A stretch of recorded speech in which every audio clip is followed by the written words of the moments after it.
let me get deep for a minute, because I wanted to talk about some game, but I want to get deep for a minute because black folks got to start getting serious.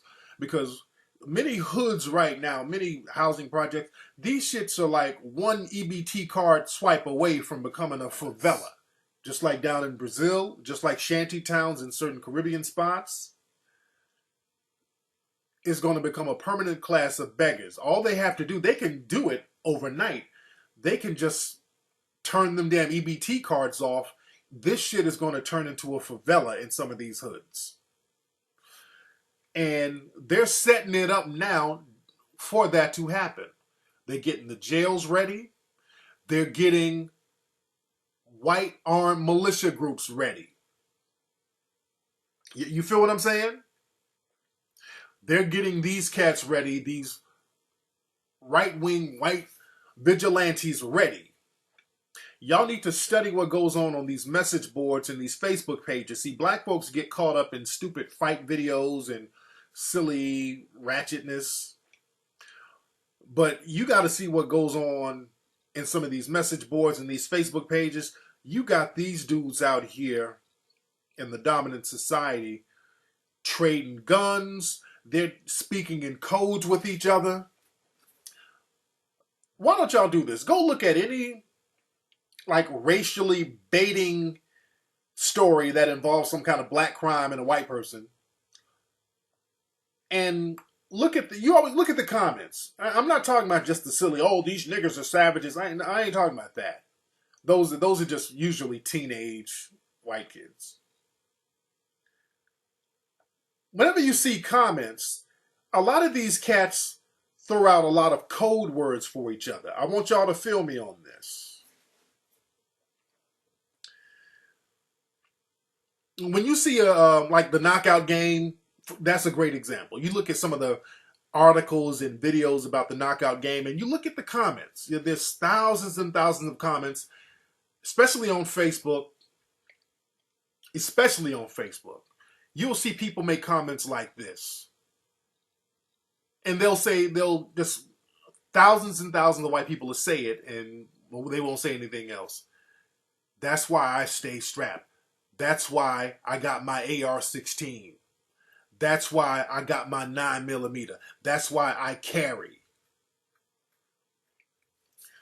Now, you'll see comments like that, and it's almost like they repeat it over and over and over and over again. Just note, I want y'all to notice that.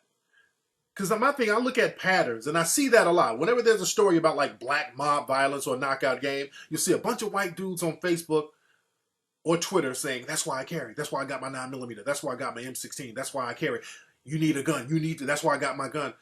When they do that, they're sending out messages to each other saying, hey, get in touch with me.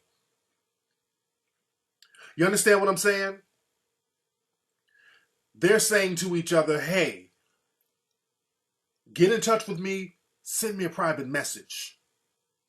Follow my page so we can network. You dig? They send out little code words with each other so they can connect with each other. You understand what I'm saying? And they communicate with each other and let each other know when there are gun shows and all this stuff going on around the country. So they talk in codes and they get on the same page.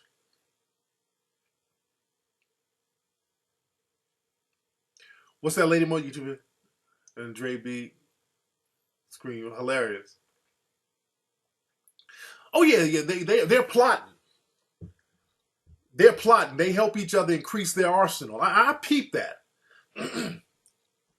I peep that about these cats because I was looking at something like last week, and it just stood out. I'm like, how come these dudes are repeating the same exact thing?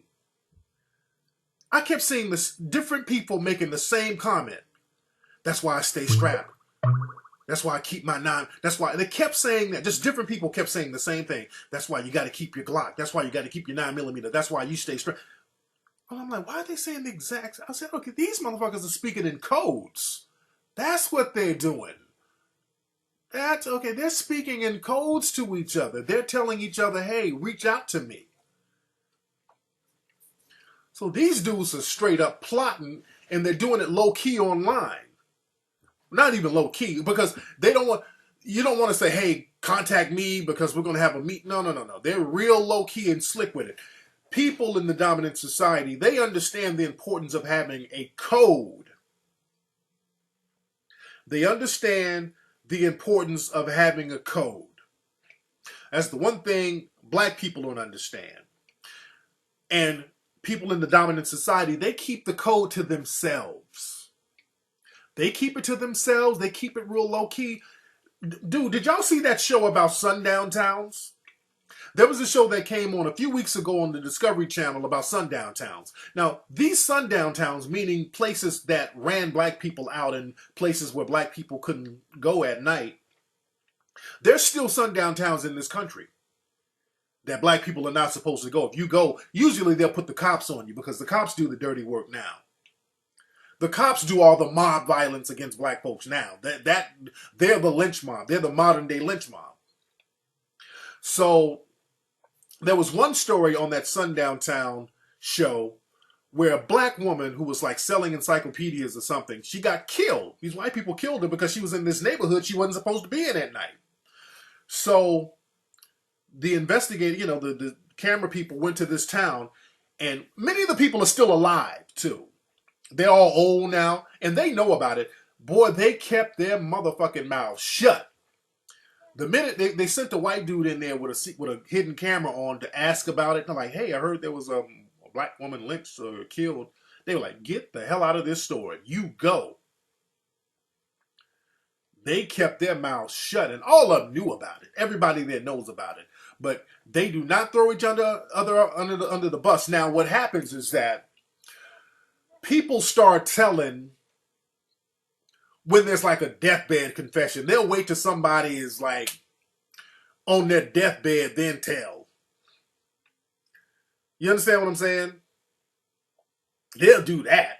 Like, oh, you know what? I've been holding a secret for 50 years. My grandpa killed some black kids back in 1952. It was just tearing me up inside, and I just had to get it out. Well, your grandpa is on his fucking deathbed. So now you want to tell on him?